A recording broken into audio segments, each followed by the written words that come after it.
Hi friend, welcome back to my YouTube channel. అందరూ బాగున్నారండి. ఈరోజు నేను బెండకాయతో పులుసు చేస్తున్నానండి.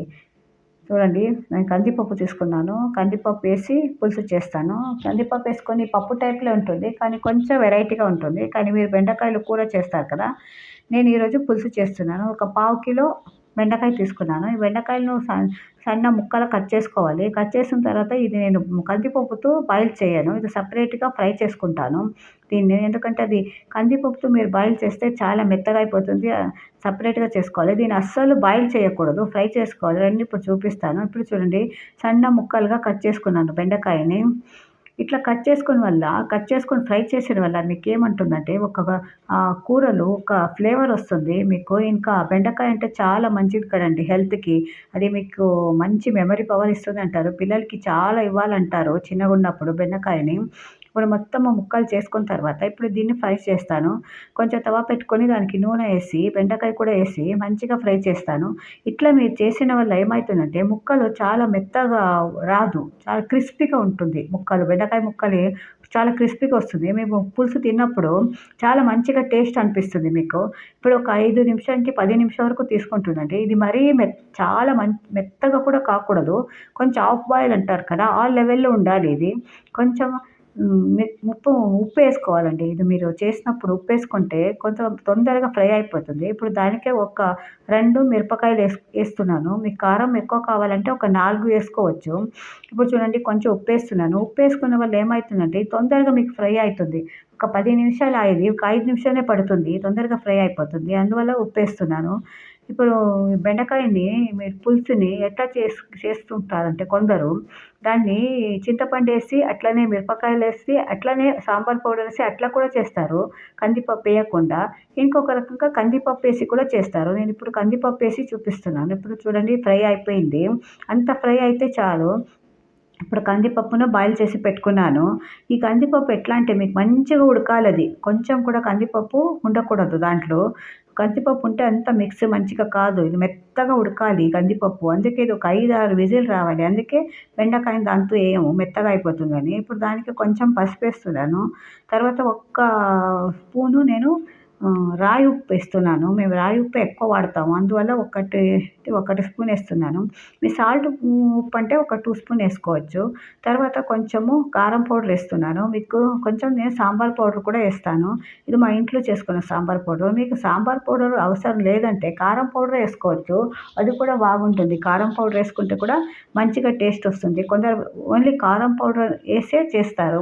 అట్లా కూడా వాడొచ్చు. ఎందుకంటే మేము మిరపకాయలు ఏసాం కదా, ఒక 2, 3. అందువల్ల ఇదన్నీ ఏసిన తర్వాత మంచిగా మిక్స్ చేయాలండి అది ఒకటి. ఇప్పుడు అంతా మంచిగా మిక్స్ అయిపోయింది. ఇదన్నీ మిక్స్ అయిన తర్వాత నేను చింతపండు తీసి పెట్టుకున్నాను, రసం తీసి దాన్ని ఏస్తున్నాను. ఒక చిన్న నిమ్మకాయ అంత చింతపండు సరిపోతుంది. ఎక్కువ పులుపు అవసరం పడదు దీనికి. చింతపండు ఏసిన తర్వాత మంచిగా మిక్స్ చేసుకోండి. ఇప్పుడు కొంచెం బెల్లం ఏస్తున్నాను. కొందరికి బెల్లం అంత తియ్యగా ఇష్టం ఉండదు. అలాంటి వాళ్ళు స్కిప్ చేసుకోవచ్చు. కానీ బెల్లం ఏస్తే కూడా ఒక టేస్ట్ మారుతుందండి. చాలా మంచిగా వస్తుంది. ఇప్పుడు చూడండి, అన్నీ మొత్తం మిక్స్ అయిపోయింది. ఇప్పుడు బాయిల్ అవ్వడానికి రెడీ అయిపోయింది. చూడండి, ఇప్పుడు బాయిల్ అయితుంది. ఇప్పుడు బాయిల్ అయితా ఉంది అన్నప్పుడు మేము బెండకాయ ఎయాలి దానికి. ఇప్పుడు ఇది లాస్ట్‌లో ఏస్తేనే కరెక్ట్ ఉంటుంది. లేకపోతే చాలా మంచిగా మెత్తగా అయిపోతుంది. మెత్తగా అయితే మనకి బాగుండదు పులుసు తినడానికి అన్నంలో. మొత్తం మెత్తగా అనిపిస్తుంది మాకు బెండకాయ. ఇప్పుడు బెండకాయ ఏసిన తర్వాత మంచిగా మిక్స్ చేయాలి. ఇది చాలా హెల్త్‌కి చాలా మంచిదండి. ఫైబర్ కూడా ఎక్కువ ఉంటుంది బెండకాయలో. విటమిన్స్ కూడా చాలా బాగుంటుంది. పిల్లలకి మెమరీ పవర్ ఎక్కువ కావాలంటే చిన్నప్పుడు చాలా బెండకాయ ఇవ్వాలని చెప్తారు. ఇప్పుడు చూడండి, కొంచెం కొత్తిమీర, తర్వాత కొంచెము కరివేపాకేస్తున్నాను. తర్వాత మళ్ళీ పోపేసినప్పుడు ఇంకో కొంచెం వెయ్యాలి. ఇప్పుడు అన్నీ ఏసిన తర్వాత మంచిగా మిక్స్ చేయాలి. ఇప్పుడు మిక్స్ అయిన తర్వాత మీరు కొత్తిమీర తర్వాత ఏసిన తర్వాత ఎక్కువ బాయిల్ చేయకూడదండి. ఇప్పుడు చూడండి, కొంచెం ఇంగువ ఏస్తున్నాను. ఇది మా ఊరు సైడ్ దొరికేది గట్టి ఇంగువ ఇది. దీన్ని కొంచెం వాటర్ ఏసి దానికేస్తున్నాను. కొత్తిమీర ఏసిన తర్వాత, ఇంగువ ఏసిన తర్వాత ఎక్కువ బాయిల్ కాకూడదండి. అదొక చేదు వచ్చేస్తుంది. తర్వాత ఒక స్మెల్ కూడా చేంజ్ అయిపోతుంది కొత్తిమీరది. అందువల్ల మీరు ఎక్కువ ఎయకూడదు. ఫ్రెష్ స్మెల్ రాదు దాంట్లో. ఒక 2, 3 మినిట్స్ బాయిల్ చేస్తే సరిపోతుంది. అవన్నీ ఏసిన తర్వాత ఒక 2 మినిట్స్ వరకు బాయిల్ చేయాలి. తర్వాత ఆఫ్ చేసేసి ఒక పోపేయాలి దీనికి. ఇప్పుడు చూడండి, పోపుకి రెడీ చేసుకుంటున్నాను. ఇప్పుడు ఒక స్పూన్ ఆవాలు, ఒక జీలకర్ర, ఒక స్పూను మినపప్పు, కొంచెము కరివేపాకు, తర్వాత ఒక ఎండుమిరపకాయలు ఇవన్నీ ఏసి పోపేస్తున్నాను. చాలా మంచిగా టేస్ట్ ఇస్తుందండి ఇది. బెండకాయలు ఇష్టం ఉన్న వాళ్ళకంటూ చాలా మంచిగా నచ్చుతుంది ఇది. ఇది చూడండి ఇప్పుడు రెడీ అయిపోయింది బెండకాయి. ఇప్పుడు మీరు దాంట్లో దేని దాంట్లో వాడొచ్చు. మీరు అన్నంలో వాడొచ్చు.